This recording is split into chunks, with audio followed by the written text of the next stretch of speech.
From 89.7 WUWM, Milwaukee's NPR, this is Lake Effect. I'm Audrey Nowakowski. Today, we'll learn about one local woman's fight to stop her deportation. She's going back to a country where two of her brothers were killed, where she faces herself being kidnapped. So it's a lot to take in. Then we'll learn if a Wisconsinite found love on Fox's reality dating show, Farmer Wants a Wife. I think love is the whole purpose of life, so you got to put it out there and risk it a little bit. But I definitely had some hesitations going into it. Plus, we'll learn about the local restaurants that have closed and some new ones in town.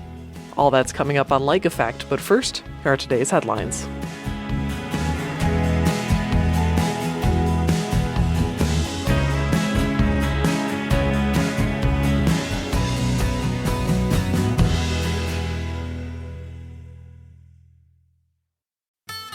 This is Lake Effect from 89.7 WUWM, Milwaukee's NPR. I'm Audrey Nowakowski. Thanks for joining us today. We'll start with the check-in. It's WUWM's segment keeping up with the voices from Milwaukee's changing immigrant landscape. This week, we're looking at one specific story, Yesenia Ruano. The mother of two and MPS teacher's aide has been outspoken about fighting her own deportation to El Salvador. Last week, she was ordered to leave the United States. WUWM's Jimmy Gutierrez is joined by Ruano's attorney, Mark Christopher, to learn about her case. I was just hoping that you could give us an update on your client, Yesenia Ruano. Yeah, we had really devastating news today. She was told that she is supposed to leave the country by June 3rd or she face arrest. And it's really devastating because Yesenia has ingrained, her and her family have ingrained herself in our Milwaukee community, and they do so much. And to get this news today is really devastating. And you talked to Yesenia before we jumped on our call. What is going on in her mind right now? Where is she at? I think she's still trying to process everything. What people don't realize is Yesenia has a T visa that's pending. And a T visa is for people who have been the victims of human trafficking.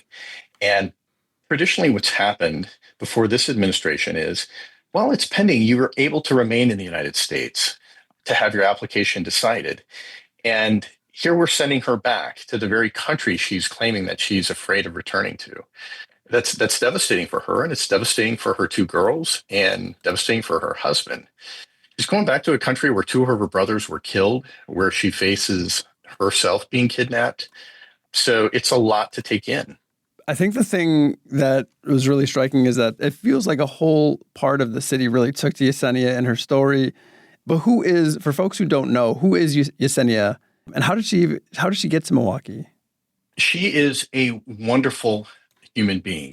She is a teacher's aide. She is a caring mother. She is a wife. She is very active in her church. Overall, just has this incredibly optimistic disposition about her. She came to the United States approximately 14 years ago when she was fleeing violence in her home country, and two of her brothers were killed. She sought asylum in the U.S. She ultimately had her case dismissed, but was allowed to remain here while she applied for what's called a T visa. And during this time is when we've seen a change in administration. And we went from a policy of allowing people to have this application run its course and have a decision on it. And then at the end of that decision, then if it was positive, they get to stay. If it's negative, then they have to go back.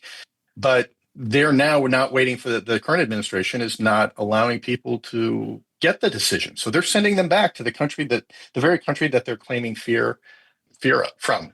I guess the question I have for you there is, how does she even get on ICE's radar? Because no criminal record, as you said, applied for this pending T visa, was going about it, the whole process, quote unquote, the right way.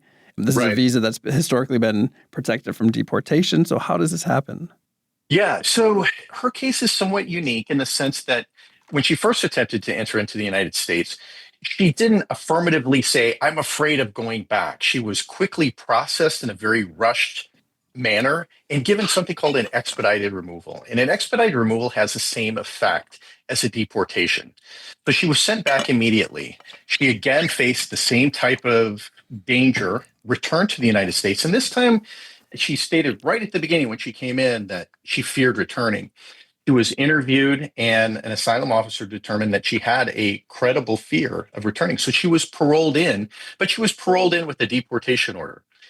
He went to immigration court, and the judge at that time indicated this may not meet the exact qualifications for a withholding claim, but you sound like you have a strong T visa case. And right now, they're not deporting anyone. So we're not going to enter in a denial on your case. We're going to dismiss the case and allow you to pursue the T visa. Of course, that was during the Biden administration, where there was no real concern that she would be removed, that she would be able to she would be able to file her T visa and let that run its course. And then, of course, you had the election in November, and there's just been a 180 turn in policy on the way that these cases are handled.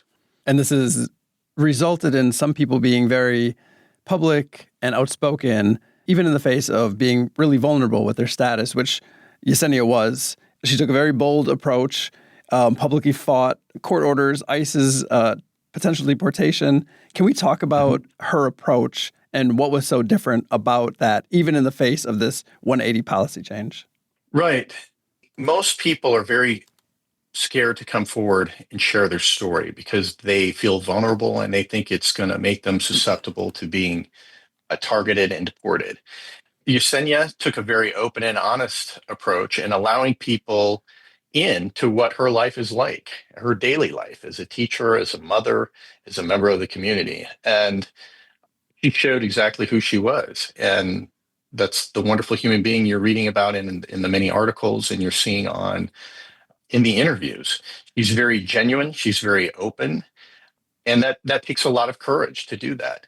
And while her story, she may end up being removed, her value has come in opening people's eyes to what the immigrant plight is like, how terrible it is in Central American countries, why we need to listen to these stories, and to also demonstrate what an unbelievable positive impact immigrants have on our community. You got to the point that she's also a mother and has this family, and her twin daughters both turned 10 this week. What does this order mean for her daughters and for her family? Yeah, it's tough. It means that they're going to have to spend at least the next 8 years of their life in a third world country and subject to violence, subject to poverty, subject to substandard education and medical care. That's going to be their life for the next 8 years. They're 10 years old. They're involved in so many extracurricular activities in school. I think one of them plays the violin. The other one's into arts and crafts. And so those opportunities that we U.S. citizens take for granted for our children, they're no longer going to have. And it was funny, we were talking before the hearing today. She was concerned about the process of getting their dog down to Central America should she have to go back, because there was no way that they would be able to get their daughters to go down there without their beloved dog. So we were talking about what that process was like. So it's definitely a sobering day for us in the immigration world. You had mentioned if she would have to go back. What comes next for Yesenia? Yeah, the only potential avenue she has left, and it's really a Hail Mary, is to file one last stay of removal. Given the fact that she now has the receipts for the T visa, in other words, it's been formally accepted by the Department of Homeland Security. That's a new factor. That's something new that wasn't available before when she had checked in. So there's a potential of filing a stay based off of that new factor. But to be honest with you, it's a real Hail Mary. She has a flight booked out of Chicago for the 3rd to go back home. And right now she's planning on going. All right, Mark. Well, thank you so much for this update. And I'm sure we'll be checking in as things go forward, too. Oh, my pleasure. Thank you.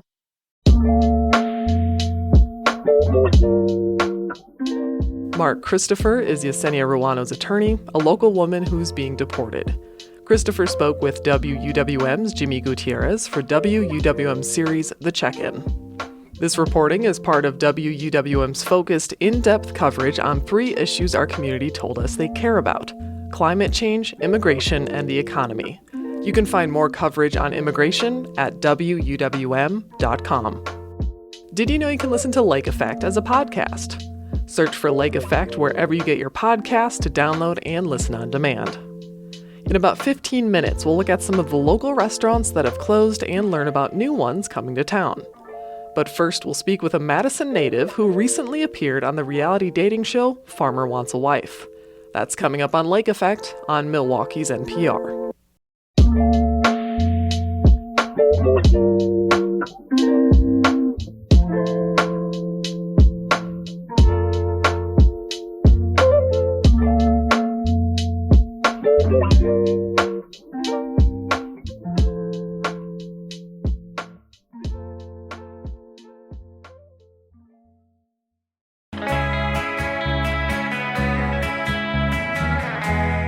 You're listening to Lake Effect on WUWM. I'm Audrey Nowakowski.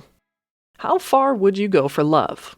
Wisconsin's Karina Sable saddled up and joined Fox's reality dating show Farmer Wants a Wife in hopes of a rural romance.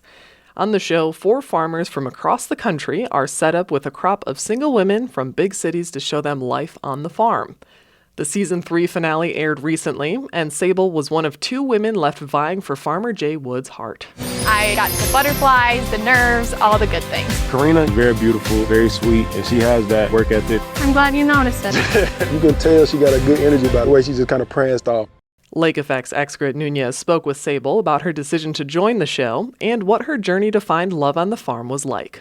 Karina, you were one of the ladies vying for Farmer Jay's heart on Farmer Wants a Wife, but I want to start from the beginning. Can you tell our listeners about yourself and how you ended up on the show? So I'm from Madison, Wisconsin. That's where I was raised, and I moved back there after graduating college. My best friend lived there as well at the time when I was applying, and she was like, you should apply for Love Island. And I was like, no, that show is not my realm or anything I really agree to. But I was like, but I have heard about this show, Farmer Wants a Wife. So I'll sign up for this. You can sign up for Love Island. And so we both just like kind of went out on a whim thinking it was kind of like a joke, whatever.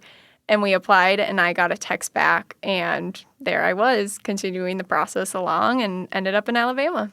Oh my God, I got a text, literally. Literally. I sent it to my other friend who's like obsessed with reality TV. I was like, is this real? But it was. So you get the text. What made you think dating a farmer and the lifestyle that comes with it might be for you? So I grew up with a family farm. We've had, over the years, horses, cows, cats, dogs. My sisters have chickens, ducks, like that whole realm. So it's not too far-fetched. Especially in the Madison area, there's still like a big focus on ag and farmers.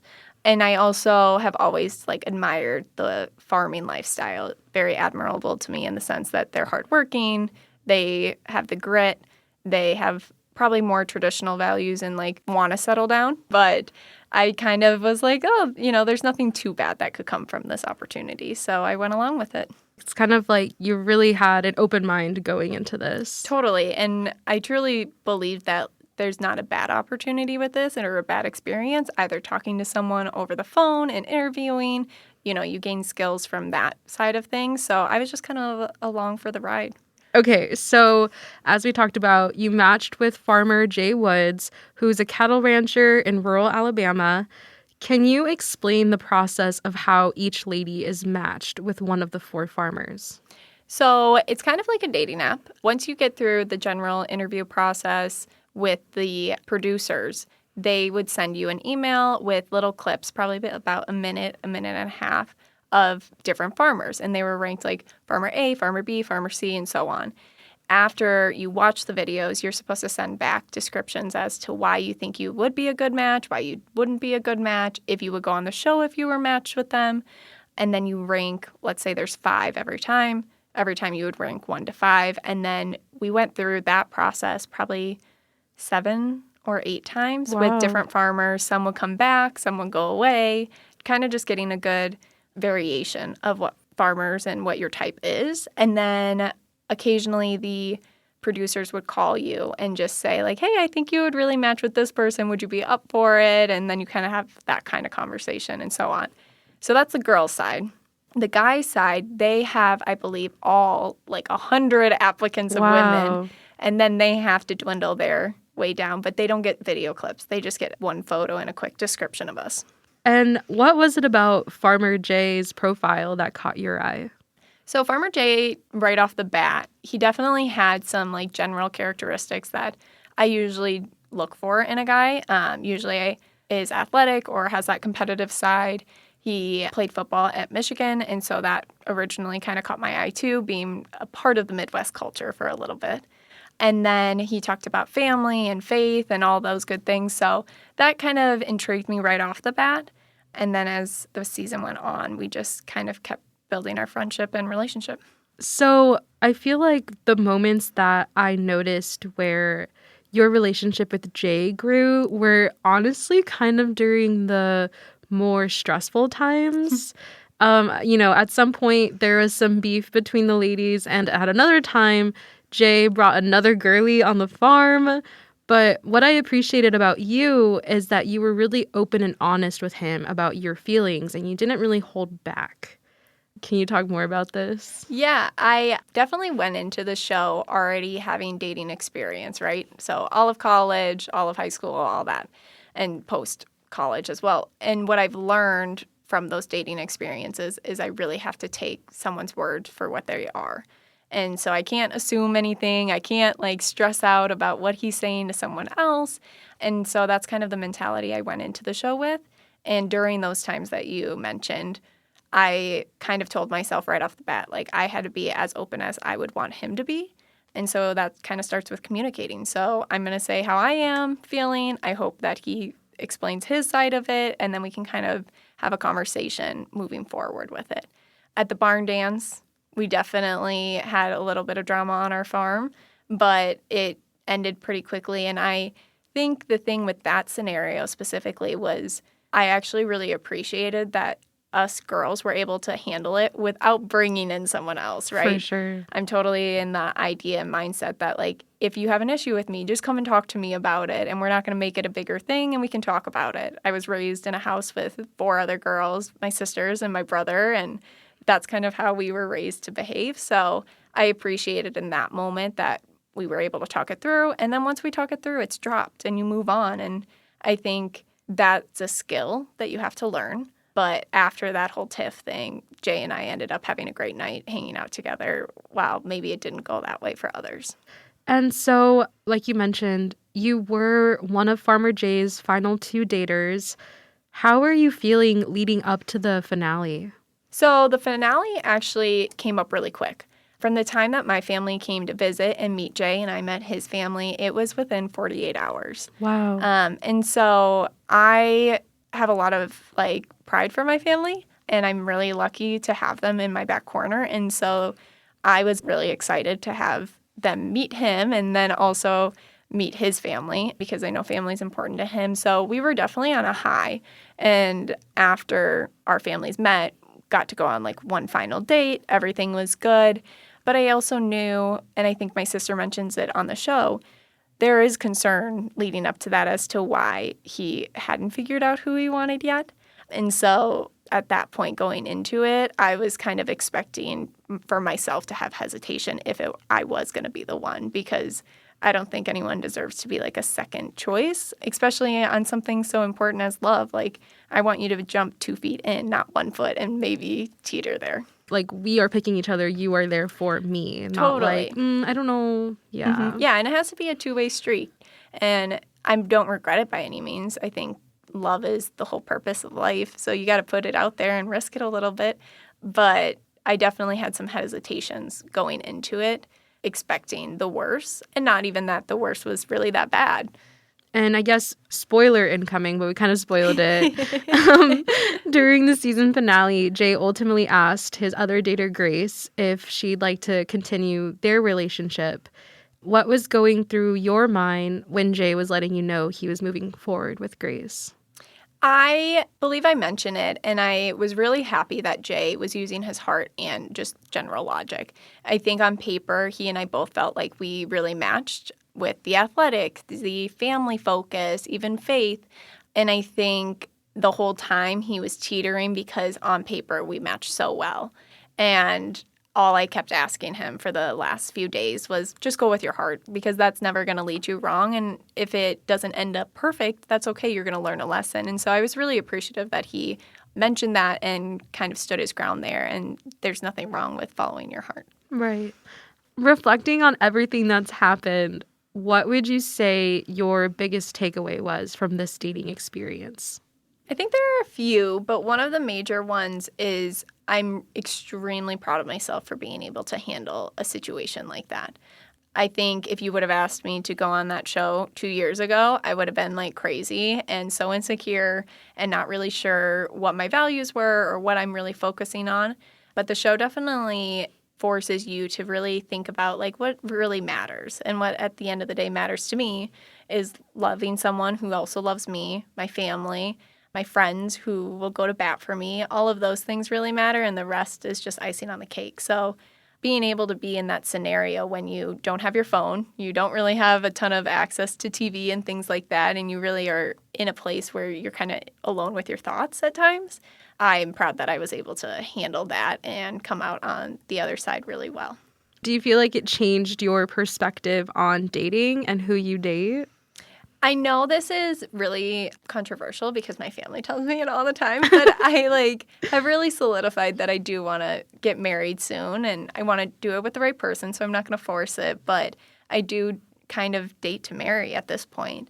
And I know I'm young and there's so much that can change, but I want to go into a relationship with the intent for a possible future, and I hope that that person who dates me also goes in with that same intent. And I like that. I like that you know what you want, and I think that'll be good and healthy for you in your future relationships. Well, thank you. Thanks. So I guess what's next for you now that the show is over? So it was definitely a weird feeling coming back because by the time we ended up finishing filming, that was the first week of November. And so our names and anything about the show weren't released until mid-February. So I was kind of just like waiting around because I couldn't go on the dating apps and, start a relationship and be like, oh, I actually was gone on TV for a couple months or a couple weeks. So I was definitely in limbo. And then once our names got released, then I once again was still in that same predicament that it would ruin the story if someone saw me. So I've kind of just been waiting for the finale to air, and now I'm back out in the world ready to date and traveling a lot, trying to see different cultures, different communities, see if there's a right fit somewhere else. But I love Wisconsin and I love Madison too. Before we wrap up, I love to end by asking you, what's your advice for anyone out there looking for love right now? My advice, and I live by this, is there truly isn't life without love, so risk it. There's nothing worse than being told no, but it's the only way you're going to know. And just ask the questions that you want to ask, and you'll either save time in the long run, or you'll be super happy with the answer and be able to build a stronger bond. Wow. Well, Karina, thanks so much for chatting with me today. I really loved learning more about you and your time on the show. Well, thank you for having me. This was great.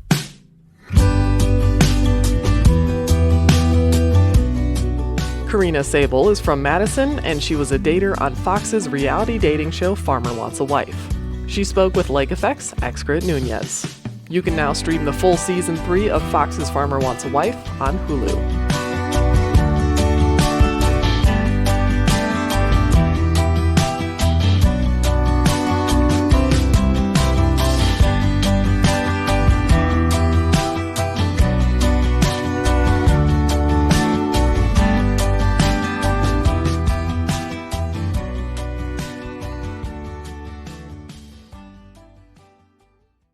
As summer quickly approaches, many of us are looking for new places to dine out here in Milwaukee. Lori Frederick is on top of it. Frederick is the dining editor for On Milwaukee, and she regularly joins Lake Effect's Joy Powers to talk about some of the latest restaurants in Milwaukee, and to look back at some of the beloved restaurants that have recently closed. So it has been a minute since we've spoken, and a lot has happened in that time. I think we're going to start today with looking at some of the restaurants that have left Milwaukee pretty recently. The first one we're going to talk about, a favorite of mine. It was, in fact, I think, many restaurants inside of one space. Crossroads Collective. Yeah. And Crossroads just very recently closed. And they're closing to make way for a new concept called Naughty Plates, which is an Italian concept. And that sort of serendipitously came through and was looking at properties that belong to Newland. And Newland is like, well, we do have this food hall. She walked in. It piqued her interest, and they decided, I think, to cut their losses. So Crossroads is interesting because it came on full blast kind of right before the pandemic. Very popular, like some really good spots. Even through the pandemic, lots and lots of carry-out, was transacted during that time. And then we moved away from those years. And the East Side is kind of going through one of its phases. And I don't know how else to describe those, because if you've been around the East Side, you know how it's this really interesting up and down kind of ecosystem where things are really, really popular and up for a while. And sometimes, I don't know, they wane for a little while. It's really what happened at Crossroads is it came out of the pandemic, and the formula just didn't seem to go right. Not too far away, although a very different kind of reason for why they closed. The Lafayette Place. This is such an interesting intersection is really what it's about, is because going back to, I think the furthest that I remember was Abu's being on that street corner. But almost every single restaurant that has been on that street corner has had some sort of accident. Most have been a car crashing into a building. This is another one of those situations where the Lafayette Place sustained a pretty serious injury to the foundation and the front of the building. But the repairs, the extent to which it took to make those happen this time, took longer than they should have. And these days, it's really, for restaurants, time is huge. So the Lafayette Place ended up giving up that space. Although there is a new place coming in, Temple Goddess Cafe, which was in the Crossroads Collective right down the road. And they will replace Lafayette Place with another vegan concept, which is good news. Another place that is closed, also on the east side, although I'd say more the lower east side, Cathedral Square, I guess. This is it. I think they were the oldest gay bar in Milwaukee. Absolutely, and maybe even in the state. I think this is one of those situations too where it's been a long time. Somebody has taken on that. I think they've threatened to close a couple of times before, mostly due to finances, and have always been able to come back around again. And I think this time it's just a matter of it's been a lot of years. It's a tough business, and it's going to close. But it's kind of a shame. Well, we'll have the rainbow on the sidewalk near the. There's that. So on the other side of this, we've had a lot of different restaurants that have opened recently in the Milwaukee area, including this first one. I've actually been to this restaurant. It is Nee Burmese. Yes. And what'd you think? I really enjoyed it. It's a beautiful space. Beautiful. The art is very cool inside of it. Yeah, they have like the little puppets. And beautiful masks. And beautiful and masks yes. all over the walls. I mean, culturally, there are stories upon stories about everything that you encounter in the restaurant. And then secondly, we really don't have Burmese food to any extent here in Milwaukee. Well, we didn't. We didn't. And now we do. But we have so many Burmese people. And I was going to say, and I think our Burmese population far exceeds, what we have in terms of representation of the food. For anyone who doesn't know Burmese food, Indian food, Thai food, Chinese food, they all have elements that are common. There's a lot of those influences on the dishes. And yet Burmese food has somehow managed to remain unique and of its own. So I was really, really happy to see this place come to pass. The next one is a style of restaurant or style of menu maybe that I hadn't heard of before. The restaurant is called 1033 Omakase. Is that right? Yes. It's a beautiful little place. For those who might remember, it's been a few things, but it was probably Laughing Taco for the longest. It's a tiny little restaurant. I think it probably has 14 bar seats, 12 to 14 bar seats. And right now, I think they're seating 8 to 10 per seating for an omakase seating. I believe there's 2 per evening. And so they are sold out. You literally, at the end of every month, they open up the seating for a month from now. So you kind of have to get on that to get in. Part of it is because it's just simply so small, but they pack it full of people twice a day, for 5 days a week.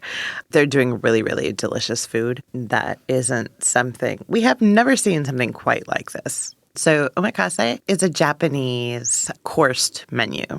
And mostly, for the most part, they're small, bite-sized courses. These, for instance, are 14-course menus. But it's not the type of a 14-course menu where you're going to get out of it and you're going to feel like you need to eat again. Nor is it one of those 14-course meals where you're going to come out at the end and feel like you need to sleep because the food is much lighter. It's very well paced. There is a level of entertainment that kind of comes with this. It's basically you're being served by the chef who is preparing all of the food. And there are spritzes of edible glitter and, there's the charring of fish. And so if you are interested in a meal that is a little bit more than just sitting and eating, you'll enjoy omakase. Now, another place that is opened, actually kind of on the opposite side of the city, Kinship. Yes. So Kinship is in Bronzeville, and it's in the old, I told you, the Boston Shoe Stores building. And there were 3 entities who came together to basically rebuild the building. There is a lot of healthcare right now in the building itself. And a lot of different businesses have inhabited that space. But when they were looking for like a coffee shop or a place for people to sit and commune, have meetings, have lunch, they came upon Kinship. And Kinship is a concept that was created by the River West Food Pantry. I believe they've actually adjusted their name at this point to better describe their mission because they're doing a lot more things than being a food pantry. I mean, they have a farm. They also do a lot of counseling. And one of the things they do is job-related counseling. So Kinship is comprised entirely of a group of folks who are, I think, on 16, 17-month appointments in new jobs where they are kind of learning and getting back into the workforce. So what you're doing when you eat at Kinship is you're supporting these folks and kind of getting those skills that they need to go back out in the world and make the money that they need to provide for their families. And you're supporting this as an ongoing project. The rehabilitation that they're doing there is really, really great. The energy in the space is just pretty amazing. And the food is good too. And if you miss the fried chicken from Tandem, there's a fried chicken sandwich that is basically made along those same veins. Now, coming to the Milwaukee area very soon are a couple of restaurants that I think people are pretty excited about.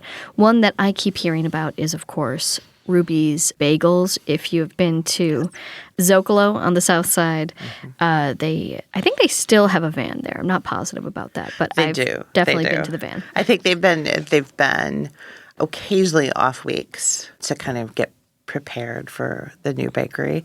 So I believe that they signed the lease on this bakery. I think it's been just a little bit more than a year. Daniela Varela, who owns Ruby's Bagels, is self-financing this entire project. And so she's had a lot before her And she wanted it to be the bakery that she had always dreamed about, on the first time out. And that's hard to do, especially when you're on a budget. And the really great thing about Ruby's is it is absolutely a story of somebody who decided, I'm going to go do this thing. And when Daniela first began with bagels, she ate a bagel and said, I can do this. I want to do this. And she took that concept of making bagels, something she'd never done before. She went back to the kitchen and she spent months figuring it out. And she ended up with some pretty darn good bagels that basically helped to put Milwaukee on the map. Milwaukee was not a bagel town in any way, shape, or form. She did the early hours. She worked a second job. She got a food truck. And what she really wanted was her own bakery where she could go do, for sure, bagels. In fact, it's interesting because she has one of the former Harder's bakeries on the west side. And so it's kind of a cool space. It's a classic bakery that people know as a bakery, and she's kind of bringing that spirit back. Now, the final restaurant we're going to look at, I Googled the restaurant without Milwaukee, and I learned the name of what I thought was a weed in my garden, but is apparently quite useful. Purslane is both the name of this plant and also a new restaurant. Yeah, purslane. I thought it was a weed for many, many years, too. And then, And a friend of mine actually picked it up off the ground and pulled it up and said, eat this. And I was like, are you serious? Like, is this a joke? She's like, no. She's like, it's delicious. And that is true. And I have high hopes, actually, for Purslane, the restaurant, insofar as being delicious as well. Mary Castman is the head of Purslane. She's had a lot of different experiences. She's worked with Luke Zahm at his Driftless Cafe in Viroqua, which has been lauded with James Beard nods. But she's also worked out in Boston. And when she was out in Boston is where she fell in love with Turkish food, which really forms the theme for Purslane. And she will be making all sorts of Turkish small plates, large plates. I think her two emphases are, number one, very farm to table, very seasonal, and this notion of kind of shared ingredients, across the world. This idea that we can make food and give honor to food that's across the world with the ingredients that we have here, rather than necessarily shipping them globally. But the other finer point for Purslane is to gather people together for social meals, and this idea of shareable cuisine that has a social factor is definitely part of the idea. Very nice. Well, hopefully a summer full of great food here in Milwaukee ahead of us. For sure. Lori, thank you as always for joining us here on Lake Effect. Thank you, Joy.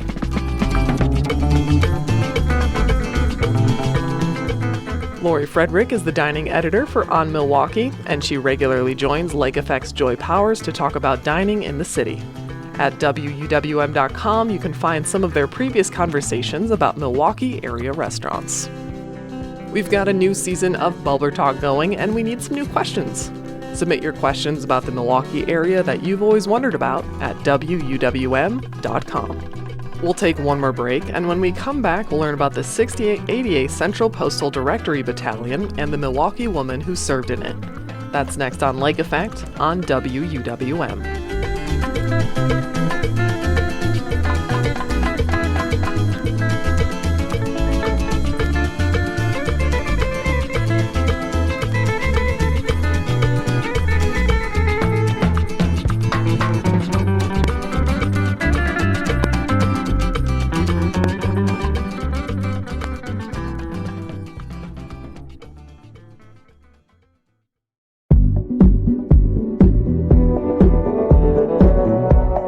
This is Lake Effect on Milwaukee's NPR. I'm Audrey Nowakowski. Milwaukee's Anna Mae Robertson, one of the last surviving members of the famed 6888 unit, has died at the age of 101. Robertson was among the 855 women in the 68th 88th Central Postal Directory Battalion, a predominantly black, all-female unit stationed overseas during World War II. Their job was clearing a nearly 3-year logjam of mail. Marquette University Lubar Center's director Derek Mosley had the opportunity to meet Robertson at her 98th birthday party, and we spoke in February of last year about the 6888 and more Black history, starting with the fireman's pole. We're going to talk about a couple of topics of note that are, generally of service, things that have helped us in the past and continue to have an influence on us today. So to start, we're going to kick things off with the fire pole. Yeah. People might not think about this unless maybe since a class field trip that they had in grade school. Yeah, so we're going to take you to Chicago, 90 miles south. There was a firehouse. It's the 1800s, so it's a firehouse number 21 in Chicago. There's a captain of that firehouse by the name of David Kenyon. And the way firehouses were laid out back then, on the bottom floor was the wagon and horses, because it was horse-drawn. Second floor was sleeping arrangements, and third floor were the hay for the horses. So they used to have regular stairs, and the horses are smart, and so the horses would walk up the stairs and eat the hay. So they decided to remove the walk-up stairs and make a spiral staircase, because horses are smart but not that smart. And so they had a spiral staircase, but not knowing that having a spiral staircase and also at night makes it really slow because the sleeping quarters are on the top level. So when a fire happened, the firefighters would run down the spiral staircase and get on the horses and take off. Well, one of the battalions, number 21, the fire battalion, was always getting to the fires first. And the way it worked in the 1800s is the first team on the scene got paid. Everybody else did not get paid. Competitive incentive. Absolutely. Right there. Yeah. Absolutely. So this Firehouse 21 was at all the fires, no matter where they were, before everybody else. So the chief decided he would check and see what happened. And they got called out to a fire. He went into the house and he noticed that they had removed the spiral staircase and had put in this wooden pole. It was a wooden pole that they used to move the hay on the top level. And they just lacquered it up, and they would slide down from their beds right down to the bottom, get out, and be the first to the fire, making all the money. And so once he saw that, he realized that it was a pretty good idea, and that was the birth of the fire pole. We can thank Captain David Kenyon for that. Absolutely. And then, of course, Boston made it brass, and then the brass pole's there. And now they don't really use them anymore, but it's still a nice little piece of history that came from Black history. Yeah, and I think it's still a quintessential image we think of when we think of firehouses. Yeah. And now they're building firehouses all on one level because you don't need to store hay anymore. And so they don't need really a fire pole, but they still have them in the houses because, kids like to see them. Yeah, absolutely. So we are going to go forward in history a bit. So we're going to go from the 1870s to about 1945. The U.S. is in World War II for about 4 years at this point. And we are going to talk about the 6888 Postal Directory Battalion. Yeah, so the 6888th was their official term, and they were the Postal Directory Battalion, as you mentioned. And so let's just set the stage for a minute. So it's the war, and soldiers are dispatched all over Europe, and they're traveling to different cities, different places. But people are still mailing them things like cards and cookies and cakes and things of that nature. But because of the transitory nature of the soldiers, they weren't at the same place at all at the same time. So they had these warehouses that were just full of mail. I mean, when I say full, if you Google the mail house, you'll see these bags of sacks mail. and sacks. Sacks and sacks of mail in these warehouses. Big hangars, too. Right. Yeah. It's crazy. And they put big ships in them that now have mail in it. And so they decided to start this unit, the 6888, or as you mentioned, the 6888s. And it was a predominantly black, because sometimes you see it says all black. There were 2 Latinas in the unit. So it's predominantly black, but all women of color. Unit, the first only that was deployed to Europe to take care of that backlog. And so they were shipped off to Birmingham, England. They got into the warehouses. The warehouses didn't have heat. It was the winter. They were dimly lit. They were fighting off rats and roaches and all these other things. Plus that threat of air raids all the time. Never mind the fact that bombs are being dropped on you. But, of course, I go right to the rats and roaches. Right. Overall, inhospitable working conditions. Inhospitable, right. Yeah. And so they decided they would split up into 3 units, and those 3 shifts, I should say, would process this mail. Each shift would process about 65,000 pieces of mail each shift. But they would run them. And what's so crazy about this is they would catalog everybody's name and their serial numbers. And so when they cataloged those names, there were like over 7,000 Robert Smiths, right? So you have all these Robert Smiths, you have all this mail, you have to make sure the right Robert Smith gets it. And they categorized all these people, all their mail, to make sure the mail went out. They had this cool motto, no mail, low morale. And they kept saying that to themselves, no mail, low morale. And they took care of that backlog. 17 million pieces of mail they processed. And the government was anticipating that this problem with this unit could be fixed in about 6 months, but it only took them 3. 3 months, and he knocked it out. It's almost so good that they sent him off to France to do the same exact thing. Almost too good. Too good. They even created, as you mentioned, created a new tracking system that made this new method and their unit so efficient. Yeah, you know what's also wild about it is the fact that they didn't have any guns. They weren't issued weapons. And so you have these women who are essentially soldiers. They've been trained as soldiers, and they're in these warehouses, and they're processing this mail, and all they have to defend themselves is what they learned in basic training, the karate or jujitsu they learned in basic training. And as you mentioned, about 7 million pieces of mail sorted. They were under the command of Major Charity Adams. Yes. Want to give her a shout out. Shout her out as the first commissioned officer ever in the military. Yep. Yeah. And how many women were approximately in this unit? So there were 855 women who were part of the unit. And I think it's worth noting, Audrey, that after the war was over, or their service was over, they were sent back home, and the unit was just disbanded. There's no recognition, no medals. They were just disbanded. And it wasn't really until recently that people were made aware of them. But there are 855 women, I told you, made up of both Black and Latinas. And they processed all that mail with very little fanfare. And if you ever have an opportunity to see them on the internet, because of the 855, there's only 4 who are still remaining. And you could see them sometimes. You pull up a YouTube video, you could not talk to them, but listen to them talk. And they just felt like a sense of pride to get this done, because there was a time of, the time in history, a lot of division between the races, and a lot of people didn't think that blacks were up to the task. And so they felt like they had the whole race on their backs trying to perform this, so they couldn't fail. And so they're great stories. And it's a little local twist to this as well, because we do have one member of the 688s here in Milwaukee, Anna Mae Robertson, who is the sweetest. But she's fiery, but she's sweet. You got to meet her? I did get to meet her. So what was that like? Oh, it was amazing. It was amazing. So what happened is I do those Facebook posts every February, one post a day for Black History Month. And her sister reached out to me because she saw the post on social media. And she said, I can't believe that you did this. This is so amazing. And my mom was one of these women. I'm like, you've got to be kidding me. I have to meet her. I have to meet her. And, it was right after COVID had happened. And so she says, well, we're having a birthday party for her. She was turning 98. And the mayor was coming to give her make it Anna Mae Robertson Day or whatever it was. Sure. And so they asked me if I wanted to come, and of course. And so I went, and I got to meet her, and she is absolutely amazing. You would never know, talking to her, what they accomplished. Because, you had to make sure the soldiers knew what they were fighting for. You have these young kids who had probably never left their state they were from. Now they're in a different country in names of towns they probably couldn't even pronounce. And so home meant a lot. So if you could bring home to them, bring food to them, things that they remembered, it's for morale. And so she said that's all they thought about is the soldiers. And she is amazing. And it was so funny. Over Christmas, I got a Christmas card, and I opened up the Christmas card, and she had copied her, because they received a commendation just recently in 2022.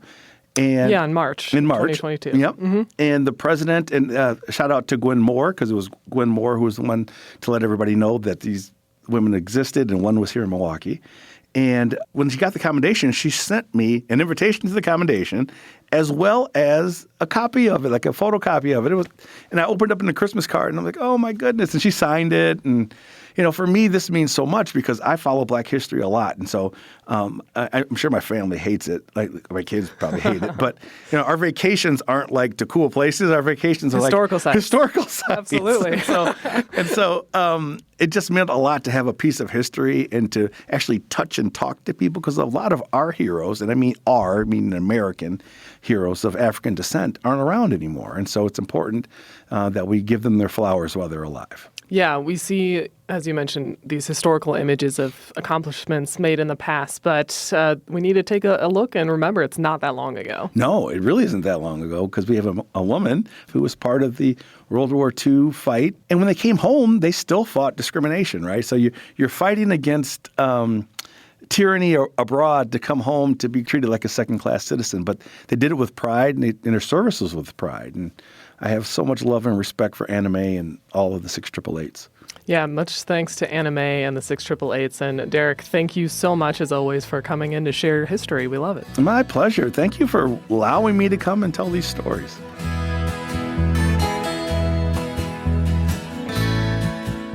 Derek Mosley is the director of the Marquette University Law School's Lubar Center for Public Policy Research and Civic Education. We spoke in February of last year about the 688 and Anna Mae Robertson, who passed away at the age of 101 on May 31st. And that wraps up today's show. I'm Audrey Nowakowski. If you've missed any of Lake Effect this week, you can find all of our conversations at wuwm.com. If you'd like to take the show on the go, simply download the Lake Effect podcast wherever you get your podcasts. Tomorrow on Lake Effect, we'll bring you a group chat all about Pride Month, and we'll look at Milwaukee Film's Pride Month programming. Thank you so much for joining us today, right here on listener-supported 89.7 WUWM, Milwaukee's NPR.